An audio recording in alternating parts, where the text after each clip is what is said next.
వాస్తురీత్యా మీ ఇంట్లో ఉన్న ఎలాంటి నెగిటివ్ ఎనర్జీకైనా క్షణాల్లో రెమెడీ ఇవ్వబడును. మీ ఇంటికి ఎలాంటి డ్యామేజ్ లేకుండా తక్షణమే పూర్తి పరిష్కారం.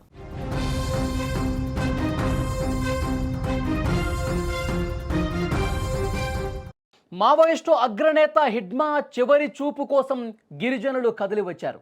ఒక్కరు కాదు, ఇద్దరు కాదు, వేలాది సంఖ్యలో మావో అగ్రనేతకు నివాళులు అర్పించేందుకు కదం తొక్కారు. ఓ పక్క నడవలేని తల్లి సైతం కొడుకు మృతదేహాన్ని చూసి తల్లడిల్లింది. సజీవంగా వెళ్ళి శవంగా తిరిగి వచ్చావా అంటూ గుండెలు పగిలేలా రోధిస్తోంది ఆ తల్లి. ఇక మృతదేహం రావడంతో తల్లితో పాటు ఇతర కుటుంబ సభ్యులు కన్నీరు మున్నీరుగా విలపిస్తున్నారు. హిడ్మా మృతితో ఆ గ్రామం పూర్తిగా మోగబోయినటువంటి పరిస్థితి. ఛత్తీస్గఢ్లోని సుక్మా జిల్లా పువర్తిలో హిడ్మా అంత్యక్రియలు జరగబోతున్నాయి. ఇప్పటికే కుటుంబ సభ్యులను పూర్తిగా ఆ మృతదేహం చూసి కుటుంబ సభ్యులు రోధిస్తూ ఉన్నారు. కుటుంబ సభ్యులకు మృతదేహాన్ని అప్పగించిన తర్వాత ఈ విషయం తెలుసుకున్నటువంటి గిరిజనులు అందరూ, ఆ చుట్టుపక్కల గ్రామాల గిరిజనులు కూడా హిడ్మా మృతదేహాన్ని చూడటం కోసం వస్తున్నారు.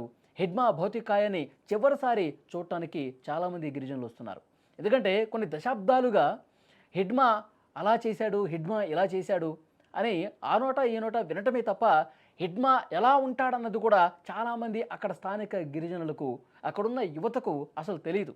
హిడ్మా పేరు వినటమే తప్ప, పేపర్లో చదవటమే తప్ప, అడవుల్లోకి వెళ్ళాడు, పోరాటం చేస్తూ ఉన్నాడు, విప్లవం చేస్తూ ఉన్నాడు అని చెప్పి అక్కడ స్థానికులకు, అక్కడ గిరిజనులకు ఆ పేరు వినటం, కథలు కథలుగా చెప్పుకోవటమే తెలుసు తప్ప ఎప్పుడూ కూడా చూడలేదు. ఇప్పుడు మృతదేహంగా రావటంతో, అతను భౌతిక కాయం రావటంతో చుట్టుపక్కల గ్రామాల గిరిజనులు అందరూ కూడా వస్తూ ఉన్నారు. నిజంగా తల్లి కావచ్చు, ఇతర కుటుంబ సభ్యులు కన్నీళ్లు పెట్టుకొని రోధిస్తూ ఉన్నారు. ఎందుకంటే ఒక వారం క్రితమే ఛత్తీస్గఢ్ హోంమంత్రి విజయ్ శర్మ అక్కడికి వచ్చారు, తల్లి దగ్గరికి వచ్చి. ఎందుకంటే ఆపరేషన్ కగారు చాలా సీరియస్గా జరుగుతుంది. కేంద్ర రాష్ట్ర ప్రభుత్వాలు అన్నీ కూడా ఒక సంకల్పంతో ముందుకు పోతున్నాయి. అడవుల్లో తుపాకీ మోతలు వినిపించకూడదు, ఒక్క మావోయిస్టు కూడా ఉండకూడదు, మీరు మీ ఆయుధాలతో లొంగిపోండి అని చెప్పి ఒక పిలుపునిచ్చినటువంటి పరిస్థితి ఉంది. అందుకే చాలామంది అగ్రనేతలు మావోయిస్టులు కూడా లొంగిపోయారు. ఆ విషయం మనకు తెలుసు. గత కొన్ని రోజులుగా వందల కొద్దీ మావోయిస్టులు లొంగిపోయారు. హిడ్మా మృతి తర్వాత కూడా చాలామంది మావోయిస్టులని విజయవాడ పరిసర ప్రాంతాల్లో చాలామందిని కూడా అదుపులోకి తీసుకున్నారు పోలీసులు. వాళ్ళని రిమాండ్కు కూడా పంపించిన పరిస్థితి ఉంది. ఆ తర్వాత ఇంకా ఎన్కౌంటర్లు జరుగుతూనే ఉన్నాయి. కాబట్టి కేంద్రం ఎంత సీరియస్గా మావోయిస్టు రహిత భారత్ నిర్మించాలన్న ఉద్దేశంతో ఉందో అర్థమవుతుంది. అందుకే చాలామంది లొంగిపోతూ ఉన్నారు. ఇప్పుడు ఉద్యమం చేయటం కరెక్ట్ కాదు, ఇప్పుడు అడవిలో ఉండి మనం తుపాకులు పట్టుకొని ఉండటం కరెక్ట్ కాదని చెప్పి లొంగిపోయినటువంటి సీనియర్ నేతలు ఎవరైతే ఉన్నారో, అగ్రనేతలు ఎవరైతే ఉన్నారో వాళ్ళు కూడా అడవిలో ఉన్న వాళ్ళకు ఒక పిలుపునిచ్చారు.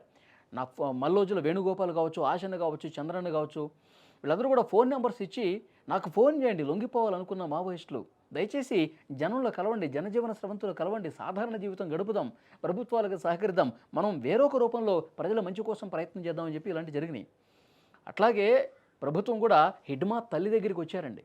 హిడ్మా తల్లి దగ్గరికి వచ్చి ఇప్పటికైనా లొంగిపోమని చెప్పు నీ కొడుకుని, హిడ్మాని, ఇంకా అడవిలో ఉన్నది చాలు, ఇక ఎన్కౌంటర్లు చేస్తే దొరకడు, ఇంకా పూర్తిగా ఈ లోకం నుంచే వెళ్ళిపోతాడు, అలాంటి పరిస్థితి వద్దమ్మా, ఒక తల్లిగా నువ్వు చివరిగా ఒక మాట చెప్పు అని చెప్పి ఆ వీడియో రూపంలో కూడా మాట్లాడించారు ఆ తల్లితో. ఆమె కన్నీళ్లు పెట్టుకొని ఇప్పటికైనా రాబిడ్డ, ఎప్పుడో పోయావు నువ్వు, ఎన్నో సంవత్సరాలు అవుతుంది, ఈ తల్లిని చూడాలనిపించట్లేదా, నా కొడుకుని నేను చూసుకోవాలన్నదని చెప్పి ఆమె చాలా భావోద్వేగంతో కన్నీళ్లు పెట్టుకుని మాట్లాడిన పరిస్థితుంది.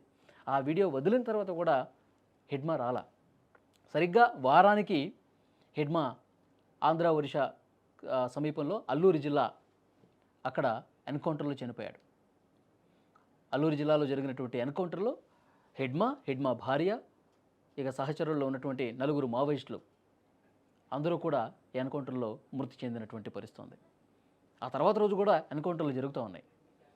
డ్రోన్ కెమెరాలతో, అత్యాధునికమైనటువంటి డ్రోన్ కెమెరాలతో ఏ మావోయిస్టు ఎక్కడ దాక్కున్నాడు, ఎక్కడ స్థావరాన్ని ఏర్పాటు చేసుకున్నాడు కూడా అర్థమైపోతుంది బలగాలకి. ఆ డ్రోన్ కెమెరాల సాయంతోనే ఎక్కడ ఉన్నారు వీళ్ళని చెప్పి తెలుసుకొని అక్కడ కూంబింగ్ చేయడానికి వెళ్ళి వాళ్ళు ఏమైనా ఎదురుకాల్పులు చేస్తే ఎన్కౌంటర్ చేసి చంపుతున్నటువంటి పరిస్థితి. ఇప్పుడు హిడ్మాది కూడా అదే విధంగా జరిగింది.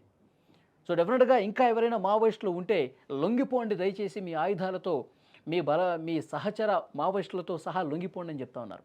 అలా లొంగిపోలేదు కాబట్టి హిడ్మా ఈరోజు ఎన్కౌంటర్లో చనిపోయిన పరిస్థితి. అక్కడ గిరిజన గ్రామంలో విషాదం నెలకొన్నటువంటి పరిస్థితి ఉంది.